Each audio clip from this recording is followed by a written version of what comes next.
Alright, what's going on, guys? Trev back again, here to bring you another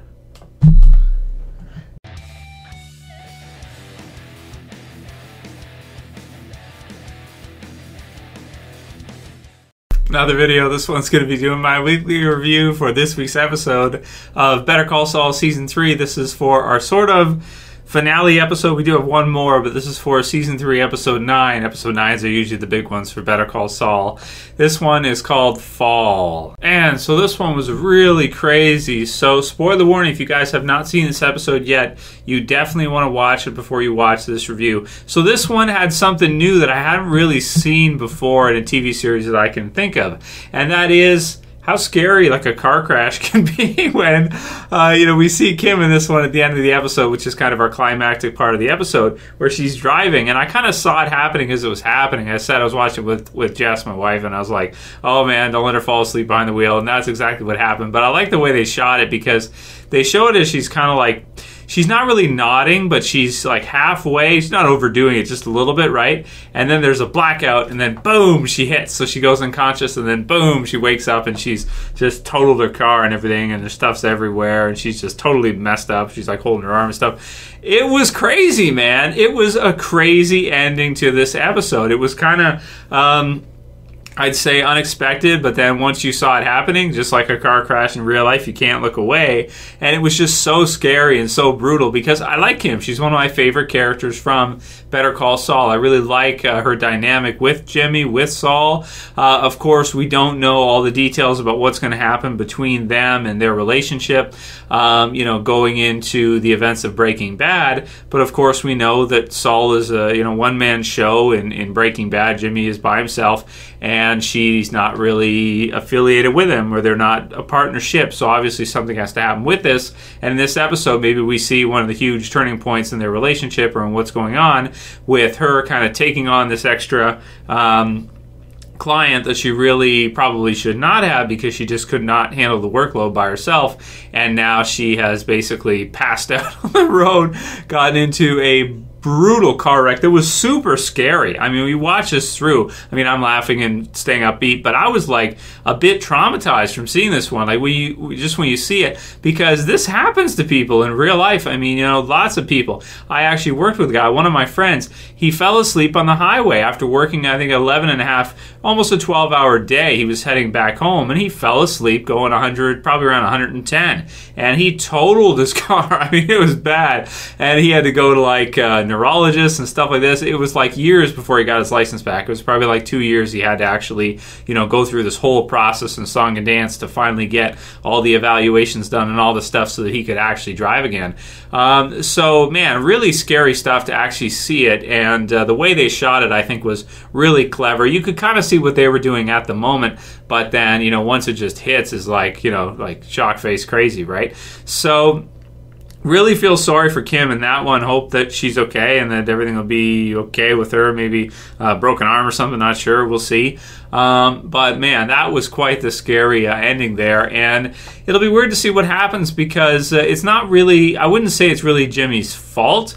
I mean, she chose to take on another client and, go that overtime and work the overload that's tough. Anytime you get somebody who goes above that maybe 70-hour week barrier, gets into, you're close to like you're all the time, or 80 hours a week, which just means that you just like work all the time from the time you wake up to the time you go to bed. You eat in between, do stuff like that, but aside from that, you're basically working all the time.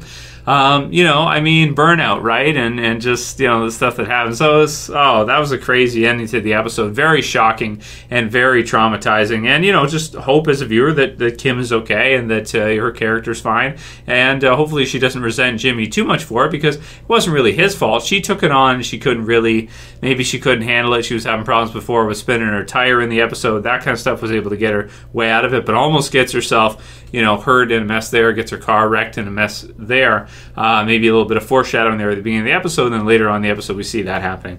So that was crazy, and I kind of expected to see something big for this episode 9, as they usually do. This one was just really just as crazy as last year's with season 2 with Chuck and what happened with him.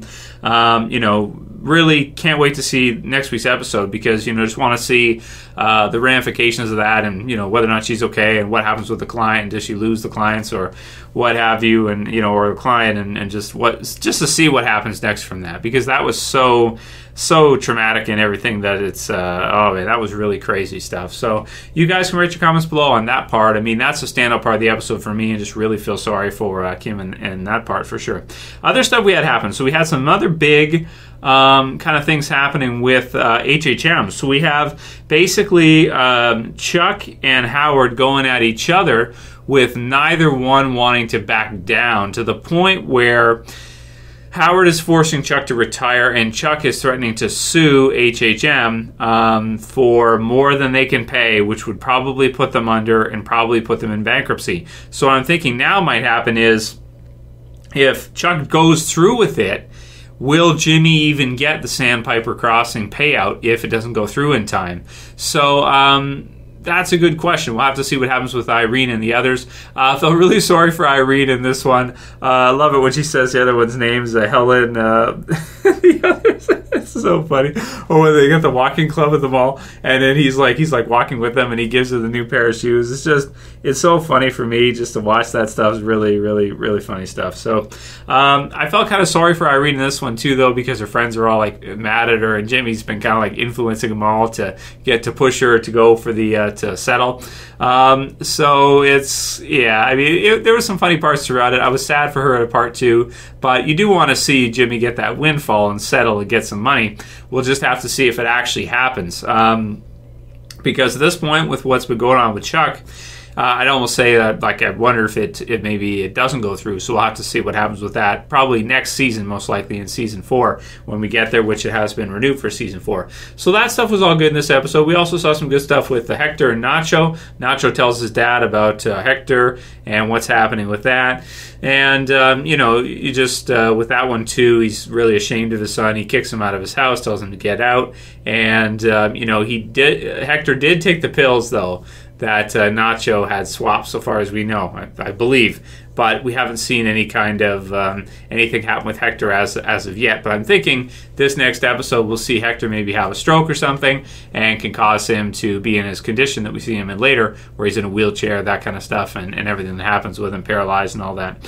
So, yeah, I mean, that stuff was all good too. And then we also had the part with Mike and Lydia, which was pretty cool to see, just the two of them kind of face off, and knowing what happens in Breaking Bad later on and everything.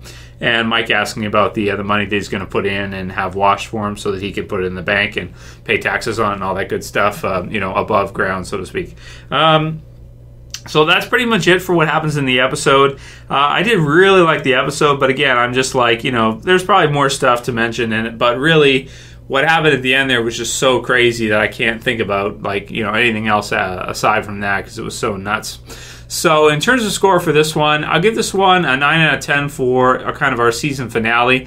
It was really crazy. It just kind of happened out of nowhere, and I guess maybe that's the thing about it, is that the way it was shot was just, it was so real, of how it would be in real life if you black out, because there's missing time, right? You go unconscious. So from that time to that time, there's nothing, and we don't get to see anything that she doesn't see. We wake up at the same time, so it's like we're in the car crash with her, which is really crazy. So write your comments below. Let me know what you guys think. A killer episode of Better Call Saul, a killer season of Better Call Saul. I'm sad there's only one episode left, but goddamn, I love this series, and I'm so happy they're continuing it. Will this be crazy if it gets past season 5 and Better Call Saul has more seasons than Breaking Bad? At this point, I'm starting to think we'll probably see that, to be honest, unless they end it at the end of season 5 or something, because they don't want it to have more.